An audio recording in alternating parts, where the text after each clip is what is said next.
السلام علیکم، B T V news کے ساتھ میں ہوں ندارشد۔ نظر ڈالتے ہیں نیوز ہیڈ لائنز پر۔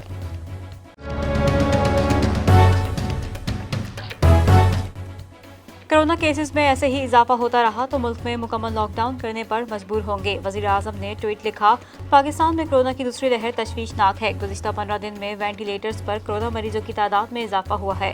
دنیا بھر میں کرونا کی دوسری لہر کے باعث لاک ڈاؤن ہے۔ پی ٹی ایم جان بوجھ کر جلسے کر کے عوام کی زندگی خطرے میں ڈال رہی ہے۔ این آر او کے لیے بے چین اپوزیشن عوام کی جان اور روزگار تباہ کرنے پر تلی ہے۔ پی ٹی ایم مکمل لاک ڈاؤن ہونے اور نتائج کی ذمہ دار ہوگی۔ یہ لاکھ جلسے بھی کر لیں لیکن ان کو این آر او نہیں ملے گا۔ وزیر اعظم عمران خان نے 2020 سے 2025 تک کے لیے ٹیکسٹائل پالیسی کے مسودہ کی منظوری دے دی۔ دستاویزی پالیسی میں 2025 تک ٹیکسٹائل برآمدات 20 ارب 80 کروڑ ڈالر تک لے جانے، بجلی اور گیس کے ٹیرف کم کرنے، ٹیکسٹائل سیکٹر کی مشینری کے لیے لانگ ٹرم فائنینسنگ بڑھانے اور نئی منڈیوں تک رسائی سمیت ہیومن ریسورسز ڈیولپمنٹ پر فوکس کرنے کی تجویز پیش کی گئی۔ دستاویز میں ٹیکسٹائل سیکٹر کو بجلی 9 سینٹ سے کم کر کے 7.5 cent, R L N G gas $6.5 فی M M B T U, قدرتی gas $786 M M B T U اور 2025 تک مین میڈ فائبر 30% سے بڑھا کر 50% تک استعمال کرنے اور مارک اپ کی شرح 5% تک برقرار رکھنے کی بھی تجویز پیش کی گئی ہے۔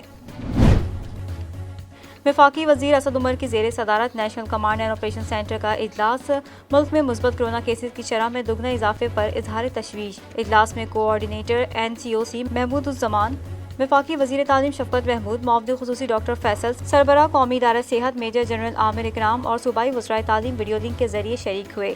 اجلاس میں 16 حساس شہروں میں کرونا کیسز اور اموات کی شرح، کرونا سے تعلیمی اداروں پر اثرات اور دیگر اقدامات پر غور کیا گیا۔ صوبائی وزیر تعلیم کرونا کے باعث اسکولز کی بندش پر متفق ہو گئے۔ وفاقی حکومت نے 1 ماہ اسکولوں کی بندش کی تجویز دے دی ہے۔ وفاقی وزیر تعلیم شفقت محمود کی زیر صدارت بین الصوبائی وزرائے تعلیم کے اجلاس میں 25 نومبر سے 24 دسمبر تک تعلیمی ادارے بند رکھنے اور تعلیمی اداروں میں امتحانات بھی ملتوی کیے جانے کی تجویز دی گئی۔ وفاقی وزیر تعلیم شفقت محمود کا کہنا ہے کہ اساتذہ اور بچوں کی صحت سب سے پہلے ہے، صحت پر کوئی سمجھوتہ نہیں کر سکتے۔ تجویز میں کہا گیا ہے کہ اساتذہ کو بلایا جائے اور آن لائن ایجوکیشن کے لیے تیاری کی جائے۔ ٹیلی اسکول، ٹیلی ریڈیو سمیت آن لائن ایجوکیشن سسٹم کو لاگو کیا جائے۔ بھارتی فوج کا ایل او سی کے کھوئی-رتا سیکٹر پر بلا اشتعال فائرنگ، خواتین اور بچوں سمیت 11 شہریوں کو زخمی کر دیا گیا۔ آئی ایس پی آر کے مطابق بھارتی فوج کی فائرنگ سے 6 خواتین، 4 بچے زخمی ہوئے۔ بھارتی فوج جان بوجھ کر خواتین اور بچوں کو نشانہ بنا رہی ہے۔ بھارتی فوج نے جگجوٹ گاؤں میں شادی کی تقریب پر راکٹس اور مارٹرز گولے داغے۔ بھارتی فوج کی فائرنگ 2003 سیز فائر معاہدے کی خلاف ورزی ہے۔ بھارتی فوج کی فائرنگ اخلاقی پستی، انسانی حقوق کی خلاف ورزی کی عکاس ہے۔ شہباز شریف اور حمزہ شہباز شریف کی پیرول پر رہائی کی درخواست جمع کرا دی گئی۔ شہباز شریف اور حمزہ شہباز شریف کی پیرول پر رہائی کی درخواست ڈپٹی سیکرٹری جنرل مسلم لیگ ن عطا اللہ تارڑ نے جمع کرائی، جس میں استدعا کی گئی ہے کہ شہباز شریف اور حمزہ شہباز کو بیگم شمیم اختر کی تدفین میں شرکت کے لیے پیرول پر رہا کیا جائے۔ درخواست میں 2 ہفتے کے لیے شہباز شریف اور حمزہ شہباز کو پیرول پر رہا کیا جائے۔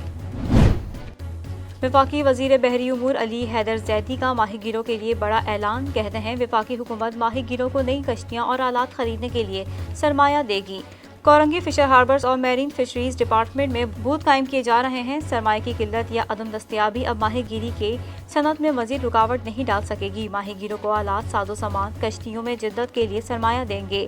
سرمایہ بینک آف پنجاب کامیاب جوان پروگرام کے اشتراک سے دیا جائے گا۔ ماہی گیر آسانی سے قرض لے کر کشتیاں، آلات خرید سکیں گے۔ اہل درخواست گزاروں کو سرمایہ کے لیے معاونت فراہم کریں گے۔ گلگت بلتستان حلقہ 2 کے غیر سرکاری غیر حتمی نتائج پر پیپلز پارٹی کے کارکنوں کی جانب سے احتجاج کیا گیا۔ مظاہرین نے احتجاج کے دوران ایک سرکاری دفتر اور 4 سرکاری گاڑیوں کو آگ لگا دی ہے۔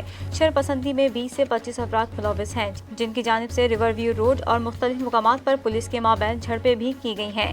کشیدہ صورتحال کے بعد پولیس کی اضافی نفری طلب کر لی گئی ہے۔ رہنما پی پی سیدہ دانش کا کہنا ہے کہ چیف الیکشن کمشنر حلقہ 2 سے دھاندلی کے ثبوت خود غائب کر رہے ہیں۔ فرانزک نتائج آنے تک حلقہ 2 کا رزلٹ جاری نہیں ہوگا۔ Chief election commissioner P T I کے ایک کارکن کا کردار ادا کر رہے ہیں۔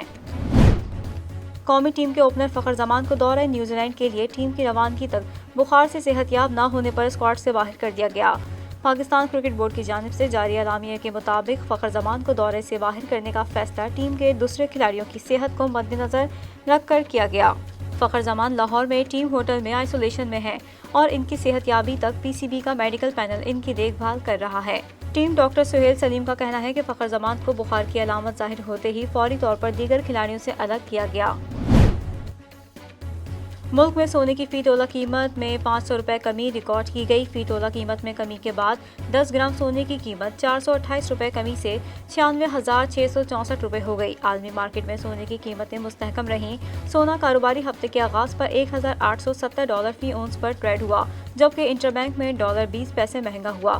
فوریکس ڈیلرز کے مطابق انٹر بینک میں ڈالر 160.73 سے بڑھ کر 160.93 روپے ہو گیا۔